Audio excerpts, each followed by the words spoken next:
మరి ముఖ్యంగా ఒళ్ళు గగురుపాటు గురవుతుంది. 65,89,000 రిమెంబర్ ఈ నెంబర్ 65,89,000 కోట్లు. ఎంత? 65 లక్షలు అంటే దాదాపు 66 లక్షలు. పోనీ అటు ఇటు కాకుండా 65 లక్షలు అనుకుందాం. 65 లక్షల కోట్ల వ్యాపారం అమెరికాతో చైనాకుంది. రిమెంబర్ 2024 లెక్కల ప్రకారం అమెరికాకు వాణిజ్య లోటు ఉంది. అంటే అమెరికా పూడ్చిపెట్టుకోవాల్సినంత, అంటే ఇక్కడ చైనా నుంచి ఎక్కువ వెళ్తున్నాయి అమెరికాకు. అందుకే భయపడుతున్నాడు వీడు. అందుకే ఈ ముసలి నక్క, ఈ గుంట నక్క భయపడుతోంది. ఎంత లోటు ఉందో తెలుసా? 295 అంటే $300 బిలియన్. $300 బిలియన్ సుమారు అనుకుందాం. అంటే ఒక్కసారి ఆ నెంబర్ కూడా నేను మీకు చెప్పే ప్రయత్నం చేస్తాను. దాదాపుగా 30 లక్షల కోట్లు వాణిజ్య లోటు ఉంది. అది పూడ్చుకోవడానికి కింద మీద పడుతున్నాడు. అందుకే చైనాని గట్టిగా అనలేకపోతున్నాడు. భారత్ పాపం అణువుగా దొరికింది అనుకున్నాడు పాపం. కానీ భారత సత్తా ఏంటో నేను నరేంద్ర మోదీ మాట్లాడారు. ఇఫ్ పాసిబుల్ ఆ స్టేట్మెంట్స్ నేను చెప్పే ప్రయత్నం చేస్తాం.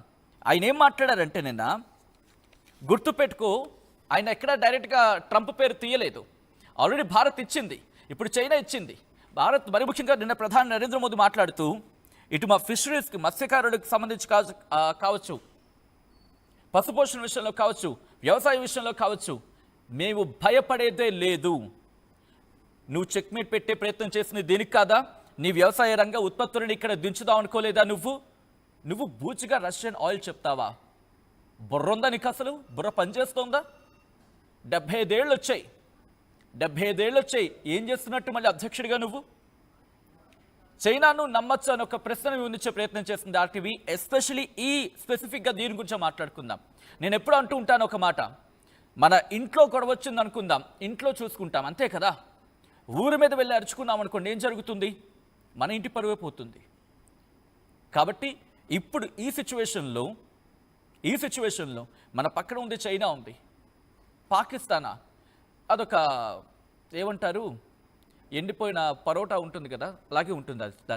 దాని సిచ్యువేషన్ కూడా, దానికి ఎవరు ఆసరా పడితే అటు వెళ్తూ ఉంటుంది. కాబట్టి దాని గురించి పెద్దగా పట్టించుకోవాల్సిన అవసరం లేదు. అఫ్కోర్స్ చైనా కూడా పాకిస్తాన్ నమ్మదు. చైనాకి ఎప్పుడు తనని తను నమ్ముకుంటుంది. కాబట్టి పాకిస్తాన్ విషయం పక్కన పెడదాం. మనకి ఇంట్రెస్టింగ్గా మనం ఇంత అనుకుంటున్నాం కదా, భారత్కి చైనాకు పడదని చెప్పి. బట్ మనం ఎప్పటికీ వ్యాపారం చేస్తాం చైనాతో. 1950లో మీకు గుర్తుండుంటే, ఆ సందర్భంలో హిందీ చీనీ భాయ్ అనేవాళ్ళు 1950లో.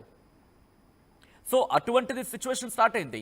1960లో యుద్ధం తర్వాత మన పరిస్థితులు మారిపోయి ఉండొచ్చు కాక, ఇప్పటికీ మన వ్యాపారం ఉంది. ఇప్పటికీ మన వ్యాపారం ఏ స్థాయిలో ఉందంటే, బహుశా నమ్మశక్యం కాదు. ఇన్ఫ్యాక్ట్ నేను కూడా లెక్కలు చూసే ప్రయత్నం చేసినప్పుడు నేను కూడా కాస్త షాక్కి గురయ్యాను. ఇలాంటి దాదాపుగా కొన్ని లక్షల కోట్లు. ఆ డీటెయిల్స్ కూడా మరి కాసేపటి నేను చెప్పే ప్రయత్నం చేస్తాను. జస్ట్ రీసెర్చింగ్ నేను చూశాను ఇందాకలా. సో దాదాపుగా కొన్ని లక్షల కోట్లు అని చెప్పుకోవాలి. సో ఈ క్రమంలోని మనం ఇప్పటికీ వాళ్ళతో, అంటే చైనాతో మనకు ఎగుమతులు దిగుమతులు ఉన్నాయి. ఇటు చైనాతో భారత్ కొన్ని పరిమితులు ఎగుమతులు ఉంటాయి. మొబైల్ భాగాలు కావచ్చు, ల్యాప్టాప్స్ కావచ్చు, చిప్స్ కావచ్చు, వీటిని మనం దిగుమతి చేసుకుంటున్నాం. ఇంకా ఉంది, డిపెండెన్సీ ఉంది పక్క ఉన్న దేశం మీద. అఫ్కోర్స్ గల్వాన్ ఘర్షణ తర్వాత కాస్త మనం చైనా ఆస్ మీద నిషేధం విధించాం. 5G టెండర్లో జాగ్రత్త వహించడం జరుగుతోంది. దాంతోపాటు సప్లై చైన్ మీద ఆధారపడిన పరిస్థితి, ఫార్మా ఏపీఐస్ విషయంలో కావచ్చు, ఎలక్ట్రానిక్స్ విషయంలో కావచ్చు, వీటి మీద ఆధారపడుతున్నాం. దీనికి ఆల్టర్నేటివ్గా మన ఆత్మనిర్భర్ భారత్తో కావచ్చు, లేకపోతే మేక్ ఇన్ ఇండియా పేరుతో మనం దిగుమతుల మీద, మరి ముఖ్యంగా చిప్స్కి సంబంధించి కాస్త జాగ్రత్త తీసుకుంటున్నాం. రిమెంబర్, ఇక్కడ భారత్ పాత్ర గురించి మాట్లాడుకుందాం. భారత్ రోల్ గురించి మాట్లాడుకుంటే చాలా జాగ్రత్తగా మీరు గుర్తుపెట్టుకోండి. నిన్న మోదీ ఇంకొక మాట అన్నారు. ఏమన్నారు? నాకు వ్యక్తిగతంగా దెబ్బ తగలచ్చు అని చెప్పి. ఇంత మాట ఎక్కడ అర్థం చేసుకోవచ్చు? ట్రంప్ విషయంలోనే కదా. సో ఇక్కడ క్లియర్ కట్గా అర్థమవుతోంది. నెక్స్ట్ ఆయన చైనా పర్యటనకి వెళ్ళబోతున్నారంటూ చర్చ జరుగుతోంది. అఫ్కోర్స్ అది దాదాపుగా కన్ఫామ్ అనుకోవచ్చేమో. ఒకవేళ అదే జరిగితే 2019 తర్వాత, సబ్జెక్ట్ కరెక్షన్ 2018-19, ఆ తర్వాత అంటే దాదాపుగా 6-7 తర్వాత ఇప్పుడు భారత్ అక్కడికి వెళ్ళడం. సో ఇక్కడ ఏదైతే ట్రంప్ జరగకూడదని కోరుకుంటున్నాడు. రిమెంబర్, ఇంట్రెస్టింగ్, ఇక్కడ నేను ఇంకొక అంశాన్ని యాడ్ చేసి చైనాకి కంక్లూడ్ చేసే ప్రయత్నం చేస్తాను. దాదాపుగా తర్వాత ఇంకో కార్నర్లోకి వెళ్ళే ప్రయత్నం చేద్దాం. బ్రెజిల్ ఇప్పుడు టారిఫ్స్ విధిస్తున్న క్రమంలో, సుంకాలు విధిస్తున్న సందర్భంలో బ్రెజిల్ మీద 50% విధించాడు ఈ దుర్మార్గుడు. కారణం ఏంటి? బ్రెజిల్ ఇనిషియేషన్ తీసుకుంది. నాకు తెలుస్తుంది బ్రెజిల్ ఇనిషియేషన్ తీసుకుంది ఆల్టర్నేటివ్ కరెన్సీగా, అంటే డాలర్కి ఆల్టర్నేటివ్ కరెన్సీగా ఒక వేరే ఆల్టర్నేటివ్ కరెన్సీ ఉండాలని చెప్పి, ప్రత్యామ్నాయం కరెన్సీ ఉండాలనేది. దీంతో వాడి మీద పడ్డాడు బ్రెజిల్. లులా డా సిల్వా అని అనుకుంటా ఆయన పేరు. ఆయన మీద పడ్డాడు, బ్రెజిల్ మీద పడ్డాడు. ఆ తర్వాత ఇటు మెల్లిగా రష్యాకి సంబంధించి ఏకాకిని చేద్దాం అనుకుంటున్నాడు. బట్ ఇక్కడ గుర్తుపెట్టుకోవాల్సిన అంశం, ట్రంప్కి బహుశా అది బుర్ర పనిచేస్తుందో లేకపోతే మతిస్థిమితం తప్పింది నాకు అర్థం కావట్లేదు. ఇదే యూరోపియన్ యూనియన్ వాట్ ఎవర్ అది యూకే కావచ్చు, వాళ్ళు కావచ్చు, ఎవరైనా కావచ్చు, పశ్చిమ దేశాలకు సంబంధించి గ్యాస్ ఇప్పటికీ ఎక్కడి నుంచి కొంటున్నారయ్యా మీరు? అడిగావా నువ్వు? మరి ఎందుకు వాళ్ళకి ఎట్లా tariffs? Why don't you put tariffs heavy on European Union, and they're also getting natural gas, in fact through a pipeline from Russia. You know that, right? And don't try to skip the answer for this. And I don't know, and you don't use the word for the next time I don't know.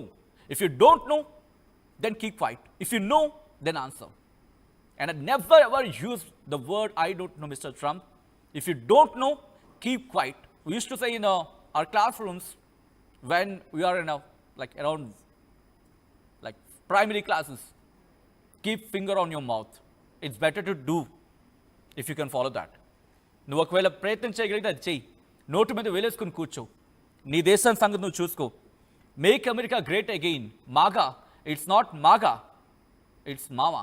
Make America worst again in your resume. So ఈ క్రమంలో భారత్ గట్టిగా సమాధానం చెప్పింది. ఇటు భారత ప్రధాని నరేంద్ర మోదీ నిన్న మాట్లాడుతున్న క్రమంలో కూడా గట్టిగా సమాధానం చెప్పారు. ఒకసారి భారత ప్రధాని నరేంద్ర మోదీ ఏమంటున్నారు చూద్దాం. ఈ కథనం మీద కాస్త కలవరపరచొచ్చు, అయితే మిమ్మల్ని కలవరపడగొచ్చడం ఆర్టీ ఉద్దేశం కాదు, కానీ ఇటువంటి కథనాలు చేసేవాడికి కాస్త కలవరపడే అవకాశం ఉంటుంది. కాబట్టి దీనికి సంబంధించి తగిన జాగ్రత్తలు తీసుకోవాలని ఆర్టీవీ సూచించడం జరుగుతోంది. This is somewhere disturbing content, video description is advised. ఒకసారి భారత ప్రధాని నరేంద్ర మోదీ ఇటు ట్రంప్కి దిమ్మ తిరిగిపోయే సమాధానం ఇస్తున్నారు. ఏమంటారో చూద్దాం. अपने किसानों का हित सर्वोच्च प्राथमिकता है।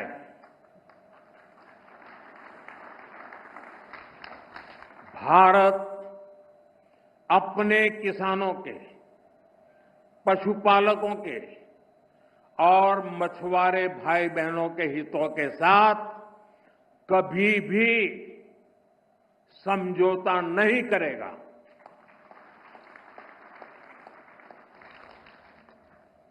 और मैं जानता हूं व्यक्तिगत रूप से मुझे बहुत बड़ी कीमत चुकानी पड़ेगी, लेकिन मैं इसके लिए तैयार हूं।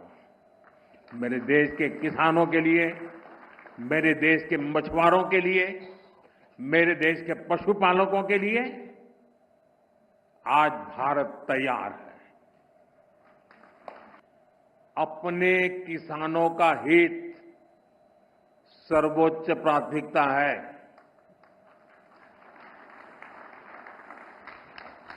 भारत अपने किसानों के, पशुपालकों के और मछुआरे भाई बहनों के हितों के साथ कभी भी समझौता नहीं करेगा।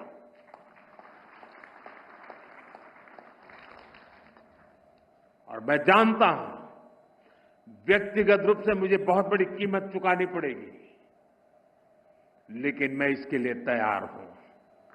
मेरे देश के किसानों के लिए, मेरे देश के मछुआरों के लिए, मेरे देश के पशुपालकों के लिए आज भारत तैयार है।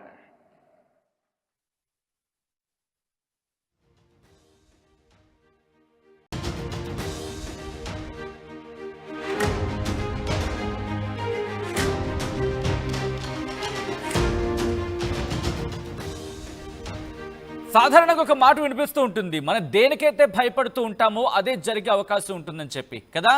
ప్రస్తుతం ట్రంప్ విషయంలో కూడా అదే జరుగుతోంది. ట్రంప్ దేనికైతే భయపడుతున్నాడో, ఏదైతే జరగకూడదని కోరుకుంటున్నాడో అదే జరిగేట్టుంది. మరి ముఖ్యంగా ఏషియా అంతా ఒక్కటి కాబోతోందా? ఇటు భారత్, చైనాకు సంబంధించి ఆఫ్ కోర్స్ నేను ఎప్పుడు చెప్తూ ఉంటాను ఒక మాట, మాలో మాకు ఎన్నైనా ఉంటాయి, కానీ పిడికిలి బిగించి గట్టిగా గుద్దామా? గుర్తుపెట్టుకో ట్రంప్, పిడికిలి బిగించి గట్టిగా గుద్దామా గొబ్బ గుయ్యి అంటుంది నీకు. ఎట్లా ఉంటుంది? గొబ్బ గుయ్యి ఉంటుంది. ఇప్పుడు చైనా కూడా భారత్కు సపోర్ట్ ఇస్తోంది. అఫ్ కోర్స్ ఏషియా గురించి మాట్లాడుకుంటే మేము కలవాలి, కలిసి ఉండాలనే కోరుకుంటాం. నీలా కాదు, ఏకచక్రాధిపత్యం వహించాలి, అమెరికా అధ్యక్షుడిగా పూర్తిగా పాలించాలి, ఏలేయాలని ఉండదు. ఇప్పుడు ఇక్కడ ఎవరి దేశం వాడిది. ఒకవేళ ఇష్యూస్ వచ్చినప్పుడు గొడవ పడతాం, పోట్లాడతాం, కొట్టుకుంటాం. ఇప్పుడు అమెరికా అధ్యక్షుడు ట్రంప్కు టైం దగ్గర పడిందా అంటే ఆ మాట వినిపిస్తోంది. ట్రంప్కు వ్యతిరేకంగా ఏషియా మొత్తం ఒకటవుతోంది. ప్రపంచ దేశాలన్నీ ఒకటవుతున్నాయి. అమెరికాను ఏకి పారేసేందుకు, అమెరికాను ఏకి పీకేందుకు సిద్ధమవుతున్నాయి. భారత్కు మద్దతుగా ఇప్పుడు చైనా రంగంలోకి దిగింది. ట్రంప్ను అక్కడ మీడియా ఏకి పారేస్తోంది. ఏ లెవెల్లో అంటే ఇక బహుశా ట్రంప్కి ఇక మాట్లాడే మాటలు ఉండవు. చైనా గట్టిగా ఏమనలేడు. ఆ